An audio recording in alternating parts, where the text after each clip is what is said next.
I started my career at Procter & Gamble right after my MBA.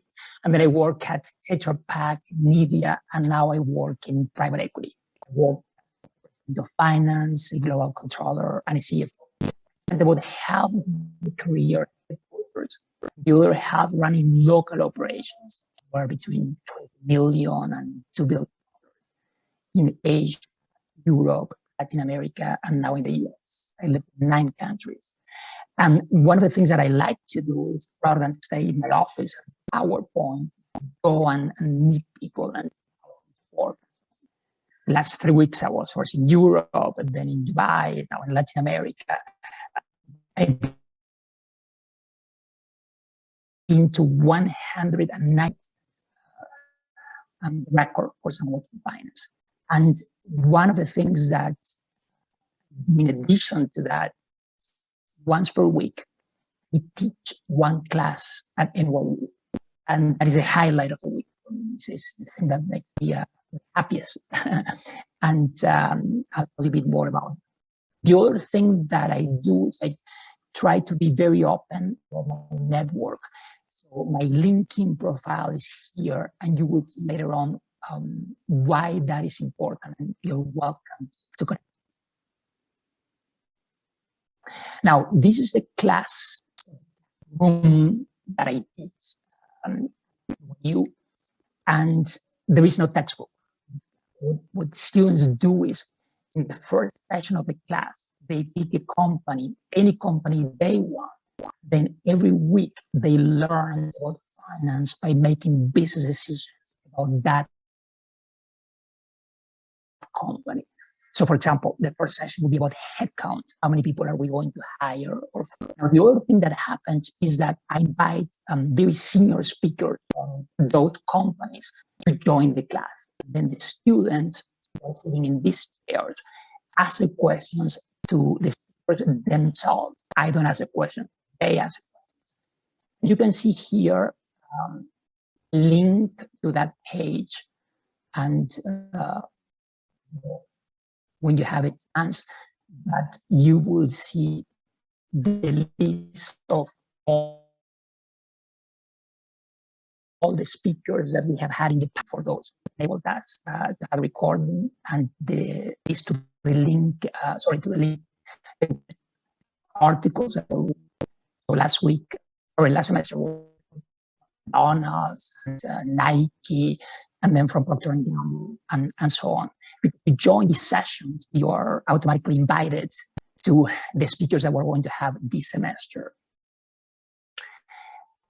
And this semester is different because we are going to have the Global Executive Chief Communication Officer from IBM. And he'll be joining one of the sessions, and he'll be talking about how communications and corporate social responsibility good for me. In addition to him, we will have 4 other executives from IBM. And the first is Justina, who is also going to talk about corporate social responsibility. Now, the problem, the issue that I have is that the classes at NYU allowed within minutes, right? Even though I'm teaching 2, they're all close. All students are unable to register. So what I did, I mentioned this to IBM, that I want to have as many students as possible to register for this. And this could be, any type of students, including experienced professionals. And so what we did is we picked an organization that I work with, and that is perfect for this, and that learn leaders. Now, if you go to this page, which ends with .us, you will have details for the program. And that will include what you will learn in that program, and the different tracks, which are not just corporate social responsibility, but also things like marketing and innovation. How do I create a company? How do I grow the sales, and so on? You will have different about the schedules and So I let some students want to have certificates. I also learned that sometimes experienced professionals, executives want to go back to work. We prefer to have that. So we made an agreement with the University of Salamanca, and the ones participating in the program would also get a certificate. Now, the other advantage that this has is that you don't have to spend $50,000 as you would at one of these universities. This program is highly subsidized through our donors, and so I will do all the research for free. So it's a great chance for everyone.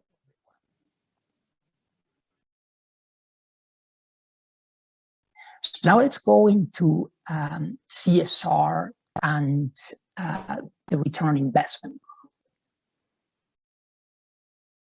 The first question is, what is CSR? And CSR is the concept that companies can be responsible about that environment or social issues. The concept is that they will integrate that into business operations. It won't be a PowerPoint. It will be embedded in the things that they do on a day-to-day basis. Now, the best definition for it, in my opinion, is from the UN, and they give examples of things that involve CSR. And some of them that we will be using in this session today are responsible sourcing, how we deal with vendors, and also labor standards, working conditions, and employee relations. Any questions about CSR?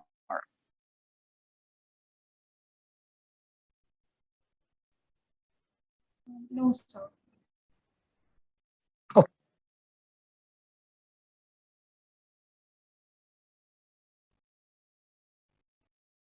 Now, the concept that I would also like you to learn is one that typically you have buy a finance book with 500 pages, which costs $2, or go through several sessions of finance to understand. The concept per se is quite easy, right? And so I'm going to give you two examples in class 6 or 7, and I ask students for more examples. But this is a real good concept for you to learn how to use. And that is the concept of return on investment. So the formula for return on investment is you make or save divided by the investment. So let's imagine that Mary bought this, cost $1 million.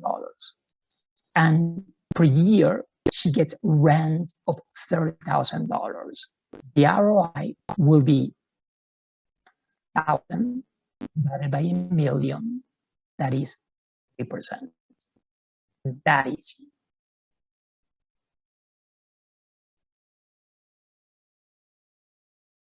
Let's go to a second example. In US, there is an index for the S&P 500, which basically is the market. And when we look at the performance over the last 10 years, it has been about 10% per year. So let's say that Mary invested $1 million in the S&P 500, and she got $130,000 per year over the last 10 years. Formula will be 130,000 divided by $1 million.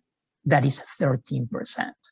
Now, if you go back 50 years, the return is not 13, it's more 9 to 10. If you look in more recent years, sometimes it's 15 or 18. But I pick 13 because in many countries, it's a number associated with bad luck, right? So get on an elevator and reach the 13th floor. So maybe it'll be easier for you to remember. S&P 500, investment, 13%. And I'll go ahead and take any questions. I am not able to see the chat or the Q&A. You will have to just raise your hand, and I'll be able to see your hand, and I'll. So anyone who was trying to ask me questions, you will raise your hand.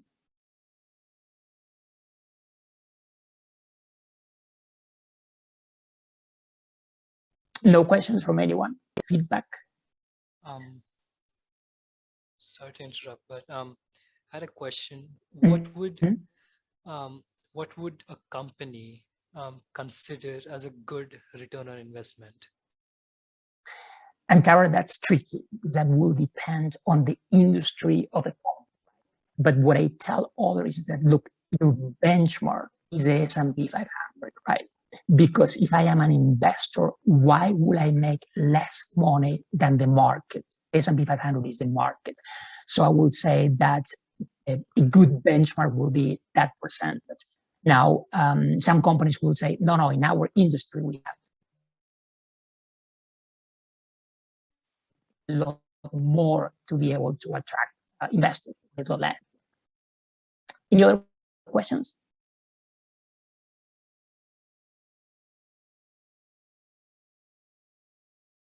I wanted to say something, but it's not a question. It's more like feedback about this topic. So basically, I think it's so strategically intelligent to measure your investment in order to balance all the things you save in a company versus the things you want to invest, right? Because a business requires both of them, because then you will be like bankrupt, and that's not the idea. And I think it's just very intelligent being able to measure and take into account like this sort of strategic. That is correct. That's what we're going to, that's exactly what we're going to do today. There was a question, I think, about ESG. One of my students from the University of Salamanca, Umi, she's in the session today, and that wrote her thesis about that. And based on the work that with her to help one nonprofit organizations in Nigeria, she's able to show how all this can work, including ESG, which is so let me go back. So one of the concepts that I like to teach is that you don't need a financial calculator, right? So I round numbers, so 132, 680, and so that you guys, all the students, learn how to do it, right? And you're able to keep it on your head. And then that way, when people talk in your head, you can say, well, if that is the amount of money that they're making, the ROI, 10 or 13, it doesn't have to be precise. The idea is that you learn how to do it. Now we're going to go through 3 examples, and we have done quite well time, which was my worry. Now, I don't know that we can go through all 3 of them. It will depend on the type of feedback that I get. But let's go one by one. On the first one, we may spend a few more minutes, and then we'll go faster next. So the first one is the concept and severance. Severance, there are different definitions. We will use that one, meaning that that is the amount of money that a company will pay to an employee when they fire an employee. So the case is that someone called John moved from Chicago to Italy, and he's a supervisor of Maria. Now they've been working together for about a year, and they don't get along. And so one day, John gets upset and he says, "You're fired." And he fires Maria. Now, after he does that, HR calls him and says, "Listen, this will cost $500,000. And John says, "What do you mean $500,000? Yeah, we're in Italy. We're not in Chicago." And on the right side, by Deloitte consultancy, where they show that someone made $110,000 because fired that person $500,000. Have all the different countries. Now, in the US, where John is from, there is no pay by law. Companies may choose to do it, but they don't have There's no severance payment by law in the United States. So this is what people argue. Imagine that you are the CEO of this company and you've been living in Europe and now you're back at your very nice office and you have people at your office. And some will tell you, listen, we cannot start paying severance in the United States. We don't have to. First, this is not Europe. If we start doing this, then our employees will say, well, we want 30 days vacation or we want 18 months paid paternity leave we have in Sweden. Some will tell you, well, you see, in Europe, we make less money.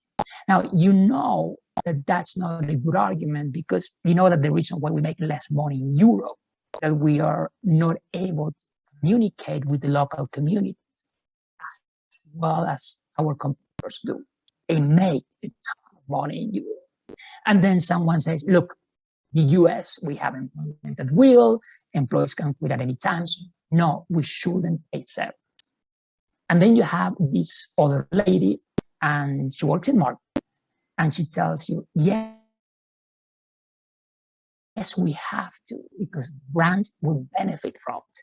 Employees will tell others, listen, I was treated very nicely by this company, and it's something quite traumatic for a person. So it will be much easier and faster for them to get another job with the right way.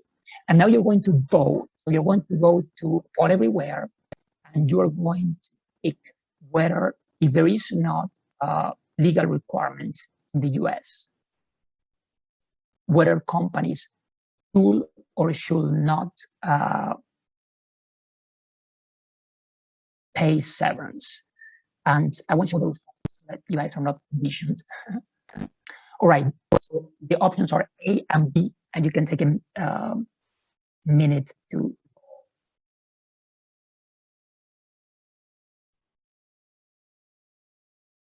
I had a question. Is it fine Yeah. if I can ask it now? So it was related to the previous topic, ROI. So in the example we saw. Sorry, can we leave that for the end? That we would say, because let's now do this one, and then I'll go back to your question, okay? For ROI, will that be okay? All right, thanks.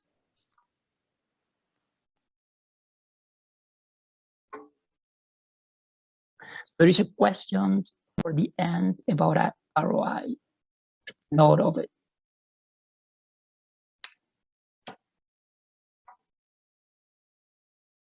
Okay, let me show the results. So 81% of you said yes, and some of you said no. I would like a volunteer who said no, if he or she would please share with us why why they picked no.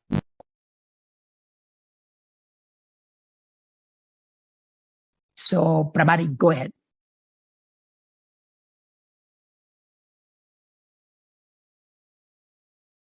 Pramari, can you hear me? You can go ahead and speak.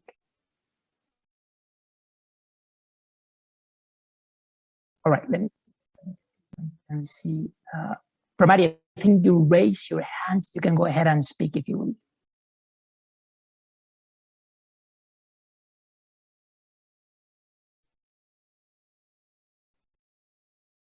Pramari, can you hear me? Maybe she has a problem connecting. Okay, anyone else who picked no who would like to speak?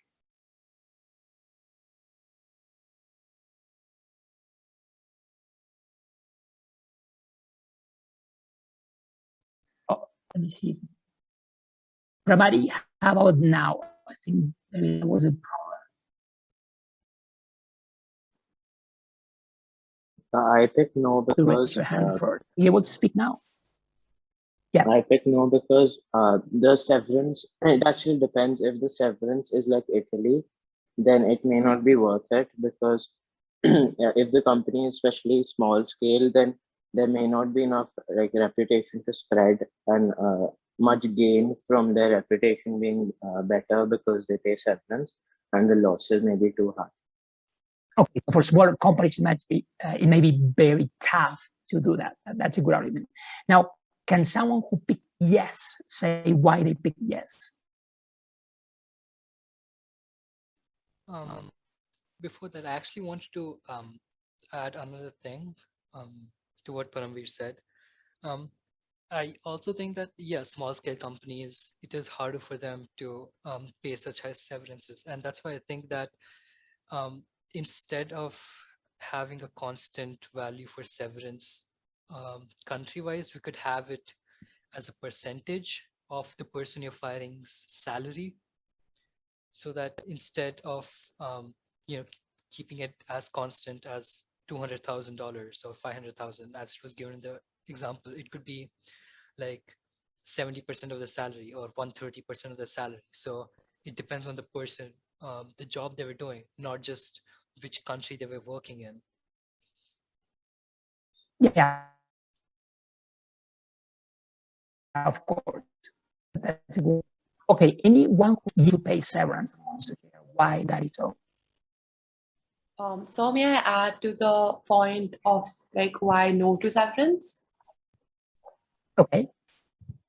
So like I think like in the PPT you show, the third point said that the employees also have the right to quit at any time, right? So Right. if the security should be both ways. So if the employee, like the person who's employed, can leave at any time without any consequences, so the employer should also have the right to fire them, like obviously because like for the correct reasons without having to pay them something. Okay. Anyone on the yes side wants to share why we should pay severance?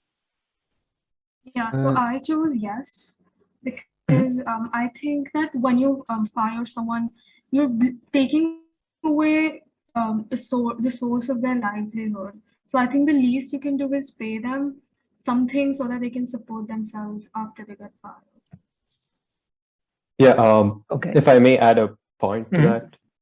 Yeah. I think if we take the example of COVID-19, I think a lot of people were laid off or lost their jobs. And especially during a time like COVID, where people were getting infected, a lot of people could not pay their medical bills in a country like US.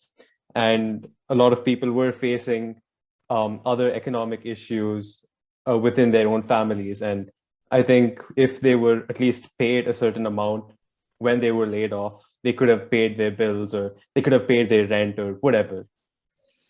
Okay, that's a good argument. I would All right, let's go back and see where we are on the results. Then we'll go through the process. So we have most of you saying that, yes, we should. Now, let's look at the process that we are going to learn during the 7 sessions, right? I will super summarize it, something that takes 14 hours to 4 minutes. We know based on research that referrals, depending on the industry, are 4 times more important than influencers or TV ads. You had a survey that you had the opportunity to vote on it and so on. And I'll show you the results of that. The other thing is that how we do it is critical through a concept called 6 degrees of separation. And that when you fire someone, that will reach up to 10,000 consumers. It has their phone muted so that there is no background. And then the last bullet is that employees who get outplacement service are rehired much faster. Okay, still have a bit of background noise. Mute your mic if you're not. So there was a survey that we conducted yesterday, and let me see if I can share some of the results overall. Let me go ahead and share again.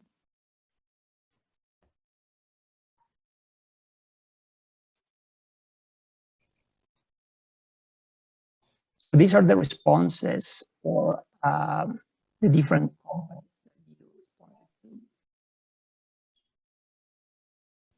This was for P&G. Sorry, this one was for Apple. So Disney, Nike, Procter & Gamble, and Estee Lauder. We also have McDonald's. Now, I have sized all these into table to make it to and I'll show you the results.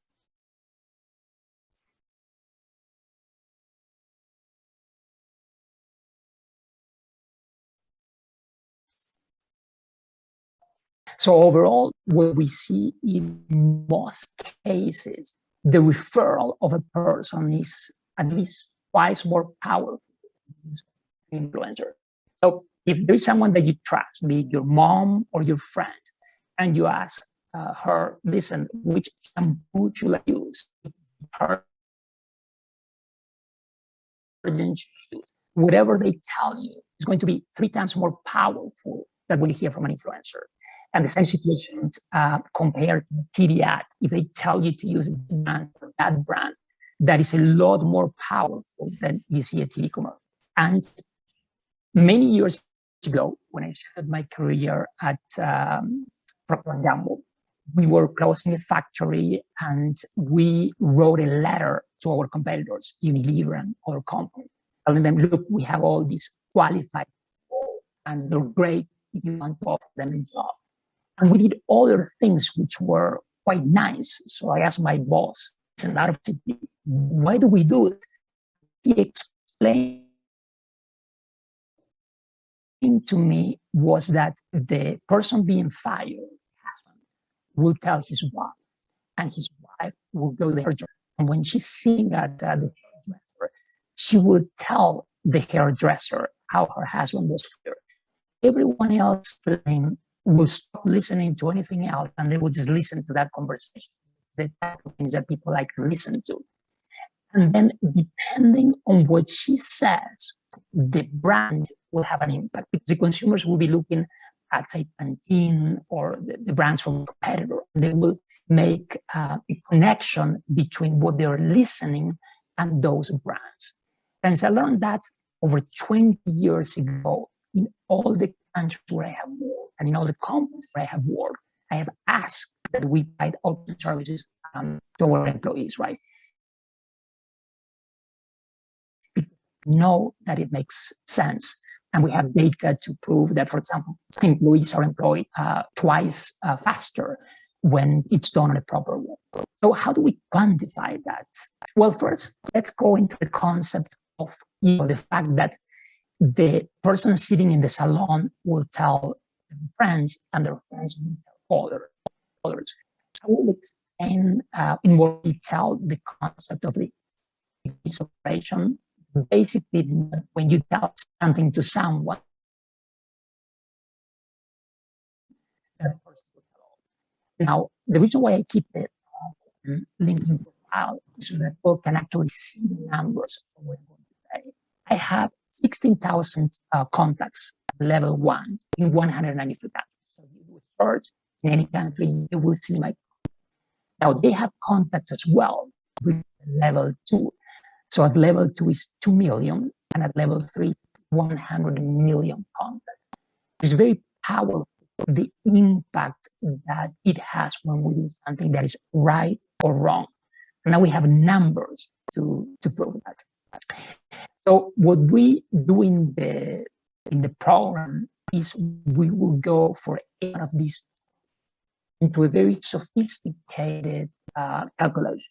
There won't be 1 or 2 numbers. Typically, we use over 50 to make sure that we're looking at is very precise. For example, in this case, it will be the age of the employee, the salary, and all these other bullets that you see on the right-hand side.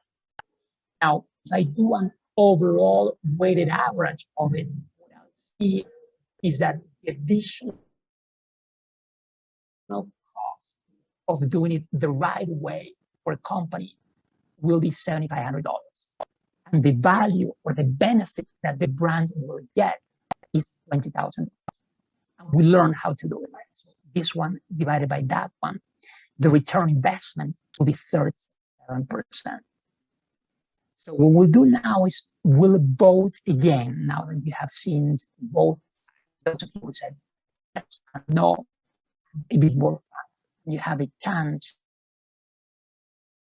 to vote again about whether we should or should not.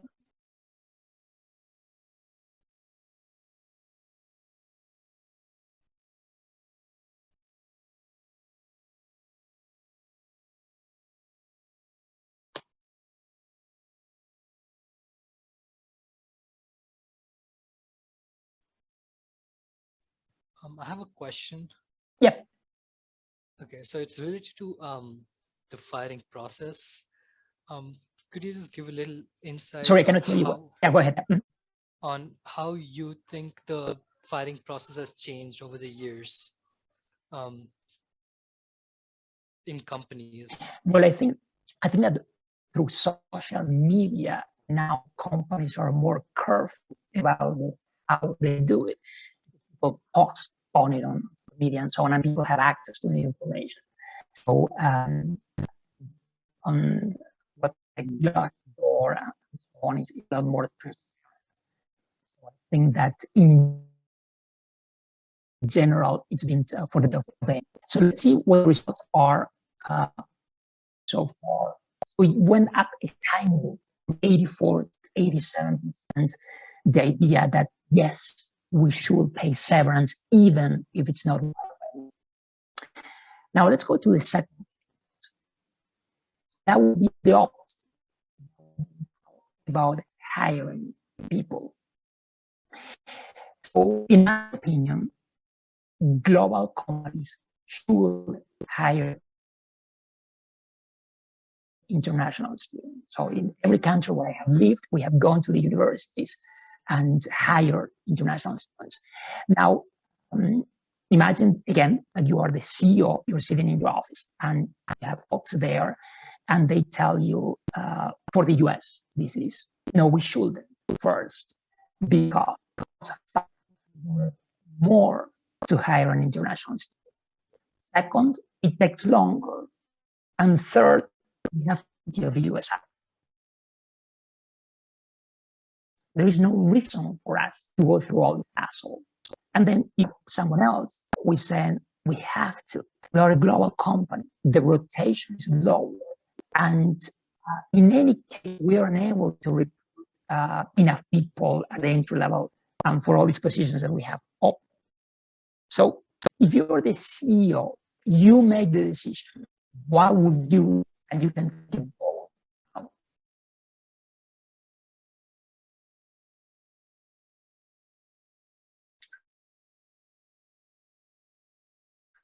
The options are yes, we should hire, is either yes, we should hire international students, or not, we shouldn't.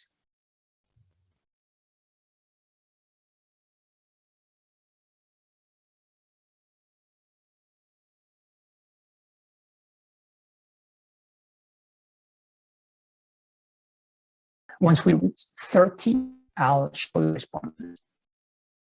And then I'll pick one to say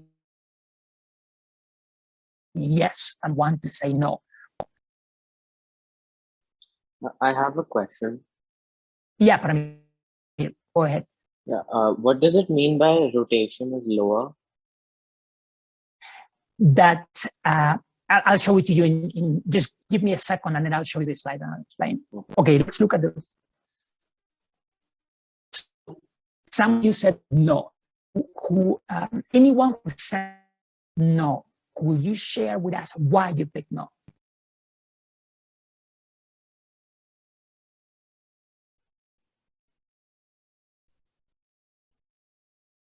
Anyone? So, may I speak? Yeah, I should go ahead.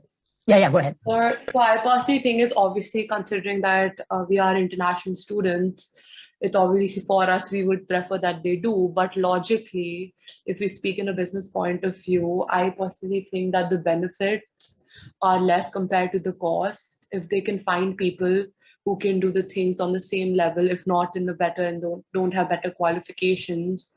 So why should they pay more for people just from another country? Okay, or like for international argument. people. Yep, fair. That would be the argument that typically is made by HR departments who don't want to go through the hassle, not just the cost, but the hassle. Okay, now I want someone on the other side to pick that, yes, we should hire international students. May I speak to? Anna Maria, yeah. Okay. What I wanted to say is, yes, maybe it's a higher cost that the company is assuming. However, like the company image will be higher as like you're just hiring international students. Also, you're opening opportunities for people to visualize your company as a global. You're opening that space in the market that leads you to a higher position than the others maybe. Okay, that's a good argument. So now let's Something. go and look at the results, and then May I add something to the we'll argument, continue. please? Yeah, go ahead. So like even if you are a global company and if all of your hires are American or in situated in just one region, you don't have the perspective of where you're trying to expand. If you're trying to expand to a different country but you don't know what it's like because you've always lived in America, how would you know if you'd succeed? Okay, so let's go through it. So, And so may I add to the let me just point? sorry, let me just, we're limited. I'm going to end exactly at, on the clock, but I'll stay and then you guys can continue the discussion and so on. I just want to make sure that I finish on time. Okay, so that's why I will move on. So now you are the CEO and you wake up in the morning and you read the newspapers. And what you see on the New York Times is that it's impossible for your company to hire people, that you're unable to hire all the people that you need. Then you look at the Wall Street Journal and you see exactly the same thing. It's very hard today in America to fill all the openings. Now, I spend most of my time over the last 3 weeks talking to companies, and their HR departments telling me that no, we cannot run operations because we're unable to hire enough people today in the United States. Then I'm going like, well, if that is the case, why do we put restrictions? Now, the beauty of going to teach at NYU is that then students give me feedback, right? And what they tell me is, look, there are restrictions. And when we apply for jobs, they say that they won't hire us. And so one of our interns did this research, and that was the case for Disney, Intel, and Procter & Gamble. So the way I asked him to do it is to pick the biggest global companies in the Fortune 100, the ones who definitely can afford to pay for it, are global, they will benefit from it. And there were several that said no, which are marked here in red, including JP Morgan. But then I did a bit more research myself, and it's not that bad, right? Because I found that Google, Citi, Blackstone, and Goldman Sachs will all hire international students. And by the way, most of these companies make a lot more money than the other ones. So there is no argument about profitability. They are more profitable. Now, let me answer now the question about what is rotation. So the data on the BLS, the Bureau of Labor Statistics, one thing that I always do and I encourage my students to do is don't look at cases. Don't consider what you heard from one person or the other. You need to look at the entire market. You need to look at the whole United States in this case. And this table on the BLS says that in the United States, the turnover, that means people leaving, quitting, or being laid off from their job, 47% per year. That means that 1 out of 2 persons leave their job. It's that high in the United States. Now, we have done extensive research, calculate the cost, replace it. If someone leaves, you have to train that person again, the new employee and so on, in addition to all the cost that you will have to hire that person. And the total cost just to train a new employee is over 30%. Now, the thing is that for international students, the rotation level is 10 times lower. And the reason is very simple. It's harder for them to find another job. And in addition to that, there's quite a bit of paperwork that has to be done when you change employers. The rotation is much, much lower. So what we will do in this case, we go through this process of looking in each specific case, right? The industry, the rotation, for example, by industry. So it's 47% in total, in finance, 24%. Be very excited on how to do it. And the cost of an student and the compensation. Now, if we do the overall weighted average States, the additional cost of the dollar, the benefits that you get out of it that you guys were mentioning is $12,000. So the ROI is 39%. So you have a chance to vote again, see if maybe you have changed your mind a bit. I'll put the question again, and you can vote on whether companies in the US should or should not hire international students.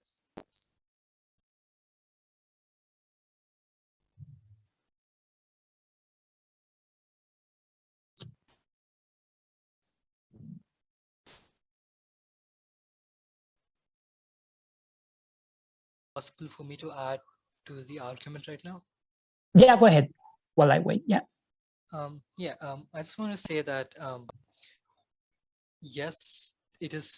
You have to pay $5,000 more to hire an international student. But if we look at the benefits we're getting from hiring an international student, just as we just saw, the turnover, the return on investment, and additionally, as we saw in the previous slides, the referrals from a person you trust is also much higher. And in a country such as USA, where there are hundreds of thousands of immigrants every year, referrals from people you trust is much more valuable. So the overall return on investment is also higher. Yeah. But look, if you are calling from Brazil, I want you to do the same thing in Brazil. So I want you guys to hire international students from, I don't know, Chile or whatever. If you're in Colombia, same concept. If you're in Finland, same concept. So it's not only in the US, right? This is a principle, and it's true anywhere in the world. So let's look at the results. Yeah, it went up a bit, about it's now at 94%. Okay, let's go into the last one. That is about the terms of payments for contractors. And imagine that you are a very large company. You have revenues of $70 billion. You have $10 billion in cash, and your terms of payment are 60 days, right? Should you pay small businesses fast? And you are the CEO, and then the chief accounting officer is at your office, and the chief legal officer, and they tell you, no, we shouldn't. We need to have one rule for all vendors, because if we make one exception, then everybody will want an exception. And small is hard to quantify anyways, right? So it will not work. Look, the reason why easy for me to make the presentation is that I worked for 20 plus years in global companies, right? So I heard all these on the no and on the yes. So I'm writing the bullets of what people actually say in those meetings. Now, those who say, yes, we should pay small businesses faster, will argue, look, our cost of money is very low, it's 1%. For a small business, much higher, it's 10%. And we need them, right? So small businesses are much faster. You call them up and they deliver. And if we don't do it, they may go out of business. So let's take a vote now about whether we should make an exception for small businesses and pay them faster or not.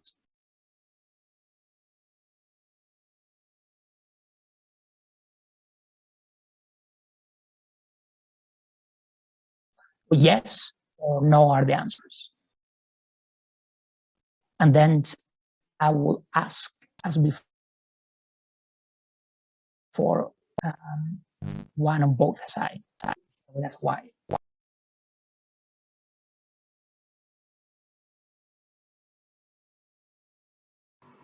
So, what is cost of money? The cost of money is if you borrow money from a bank, how much it will cost you. Okay. And I will expand on it in 1 or 2 slides.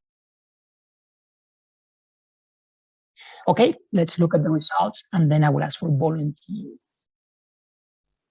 So some of you said no. Could someone who said no, that we shouldn't make an exception, share with us why we shouldn't make an exception?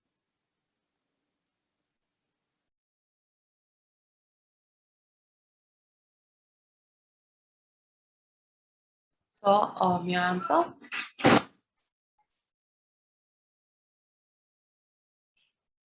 Yep.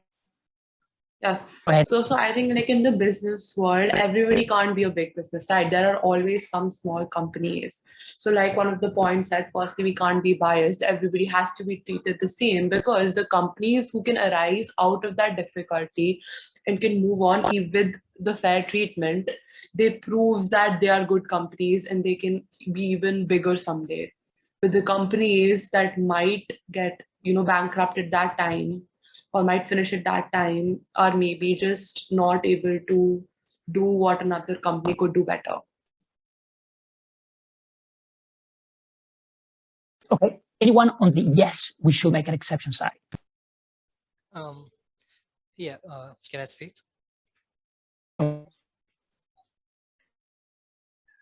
Yeah, so my logic is that if we compare a smaller company and a larger company, one of the biggest differences is the size of the company, the number of people working. So even if we are contracting a larger company, the time they take to finish the job or provide the results is much faster, as there are more people working on it. And if you look at a smaller company, first of all, there are lesser people. And secondly, smaller companies are usually much more biased. They do not have motivation to work. And thus, if we pay them faster, it provides them the motivation, the hope that, yes, they are actually going to receive a fair amount of money. Because in developing countries, such as India, there are a lot of sweatshop factories. And over there, they work because they have no other choice. They do not have hope that they'll be treated fairly or be provided the equal amount of money. And if we provide that faster, it just gives them more motivation to work faster, and it's just more efficient.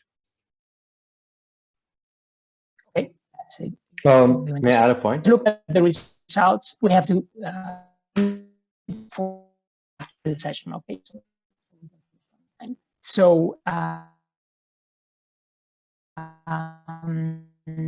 let's go through now the whole story.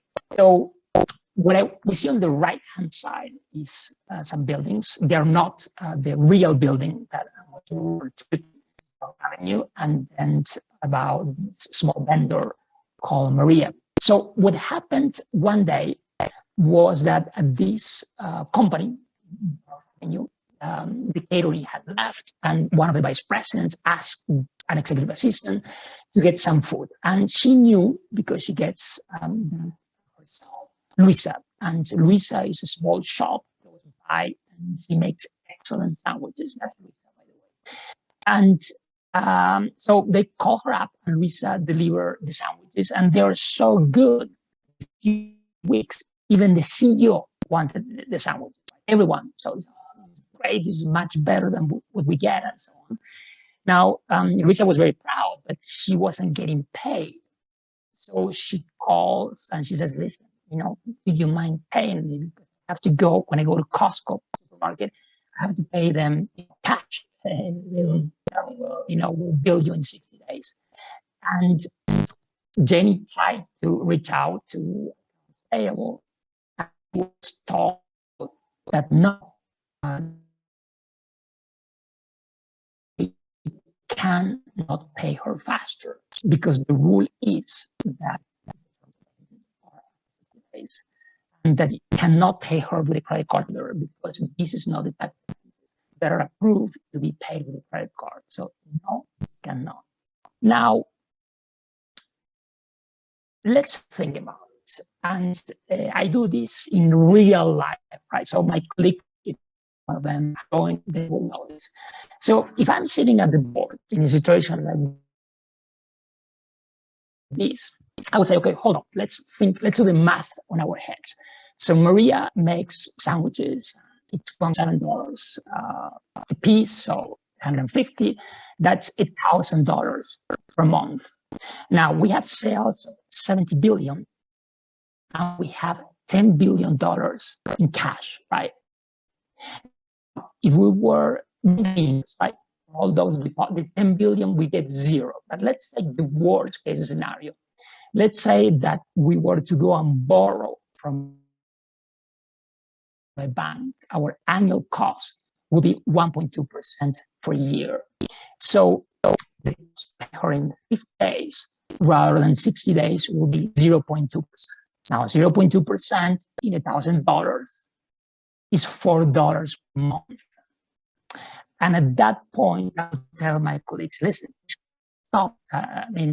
Someone will create a committee, right? And so we look at cons and we see what will be the consequences of making an exception and on. And pragmatic approach is stop, right? We're talking about $4 a month, and we have cash of 10 billion. It's more about principles, right? Some things you have to do the right thing because of the values that you have. That's my bias, right? So I would say, no, we don't have to create a committee or go through the 50 ratios analysis to calculate the value of this. I will teach. So let's take the last vote on this. Will large companies have their cash pay $4 in 50 days and 60 days?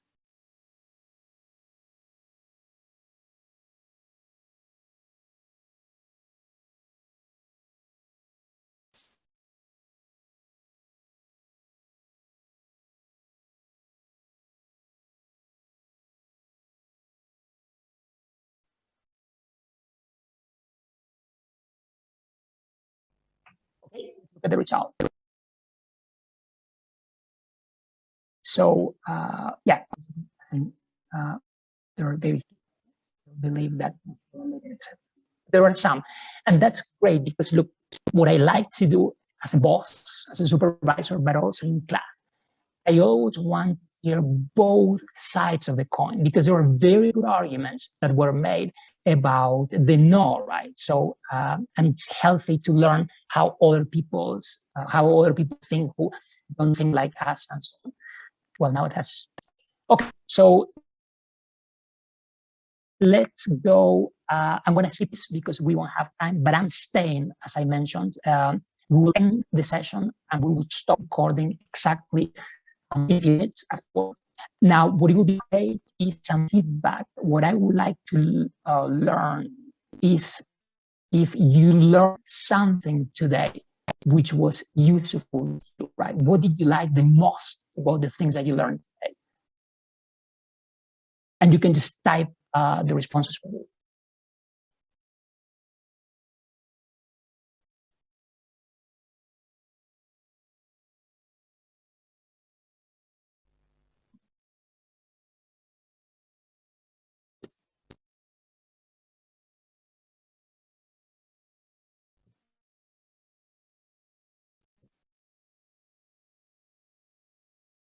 Let me just make sure it's working.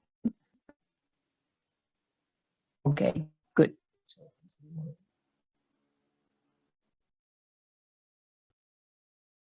Okay, I will keep this open so you can continue providing me feedback.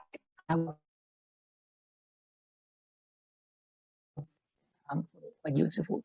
So these are on what I learned with your.us. You will there have all the details about the program that we're running and so on. Now, what I do in real life, and that is that I stay as long as there is a student with me. In the US, we call that office hours. I'll stop the recording now, but I won't leave. You can stay, and I will answer first the question that I have time to, and then any questions or feedback that I have from you guys. But look, today's birthday, and you all